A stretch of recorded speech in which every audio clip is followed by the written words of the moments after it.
Hey everybody, this is Doctor Incorporated. I want to start by saying thank you to the scores of you, the employed physicians of our country who really have taken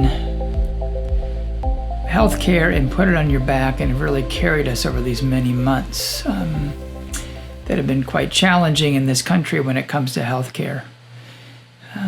You now represent the majority of physicians in this country as employed doctors, and every one of you really play a significant role in the way you take care of patients, the way you take care of your communities, and the way you take care of your families.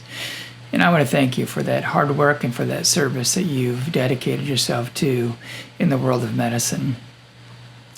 I know it's not often said to you that you're appreciated and you're thanked, but I want to thank you today for what you're doing in the world of healthcare. Today's truth we're going to cover is this, that employed doctors are now the majority tribe. Some recent statistics that have come out from various healthcare organizations now note that more than 50% of physicians in practice are employed in some capacity. This means that there's roughly 500,000 of you out there who fit into this category of employed physicians.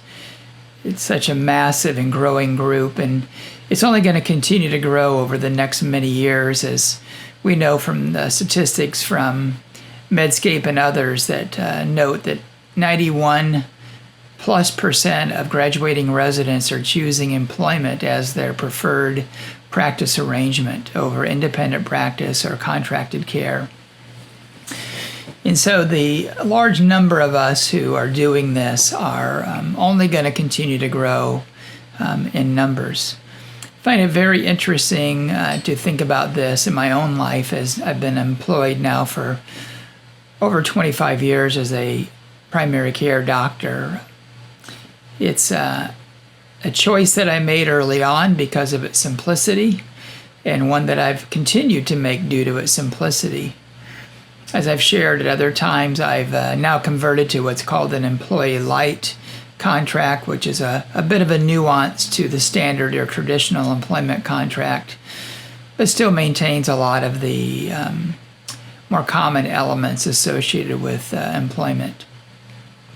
And this is what I do know, that as the majority tribe of the physician groups that we're in, that frankly choosing to be employed is kind of like hitting the easy button, because what we get out of that is a paycheck that's predictable, that's going to help meet our own family needs and help meet our financial needs as well as our personal and professional needs. And quite honestly, I understand why people would do that.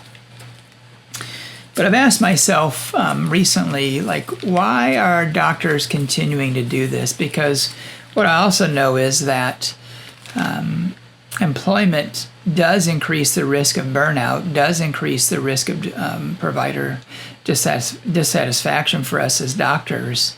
And so there's kind of a downside to it in the long run, but yet many of us continue to pursue it, both from the resident's perspective and from the experienced and practicing physician's perspective. Some of the things that I've come up with, and I'll be interested in your feedback in regards to this, is it's because it provides a safe harbor in uncertain times.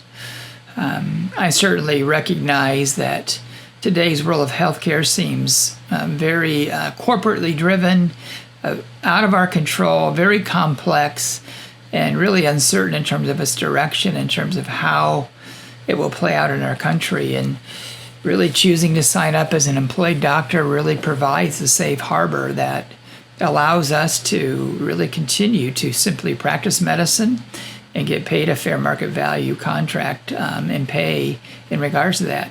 In some regards, I think it's a simple choice to make. I think a lot of doctors consider themselves wise and among the most intelligent groups of people in our country. And due to that, as many of them consider all the options available to them, I think really their wise decision is to choose to go into employed medicine as opposed to independent practice. I think for many of us, our choices are shrinking as well, so that when we do get out of residency, no longer do we have a plethora of options to choose from, but our options seems to be more what community do we want to live in, as opposed to we want to practice independently or practice in an employment situation. It would seem that most places are really only offering employment contracts as opposed to independent practicing environments. I often wonder if it's also because our educators, our mentors, and our coaches are the people who are influencing us in residency and then in our future life are also, simply put, employees themselves. Most all of them are employees of large institutional medical schools and the large hospitals that are in collusion with those medical schools. And they really all serve to sort of influence the modeling of what is normal for our residents as they get out. And I don't see many of those residents getting exposed to independent practicing physicians or models of healthcare delivery that are anything different than employee-based programs. I also wonder if it's because of our large med school debts that many of our med students and residents are graduating with, and with those large medical school debts, frankly, they can't afford to go into independent practice with all the startup costs associated with that and all the expenses that come along with it.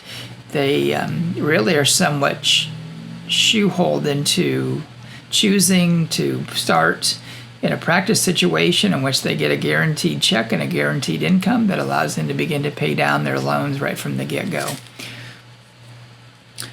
I also wonder if it's because there's just not a lot of education about the business of medicine among physicians nowadays. I think there's a lot of reasons why there's employed physicians that are in a growing majority. I'm interested in your input about why you have chosen to be an employed physician, what makes it a better choice for you, and why you continue to choose to be an employed physician. I know there's a lot of conversations we'll have about the good, the bad, and the ugly when it comes to physician employment as we continue our journey on this site. But just a reflection today from you about why. Why are we the majority and why are we the growing majority?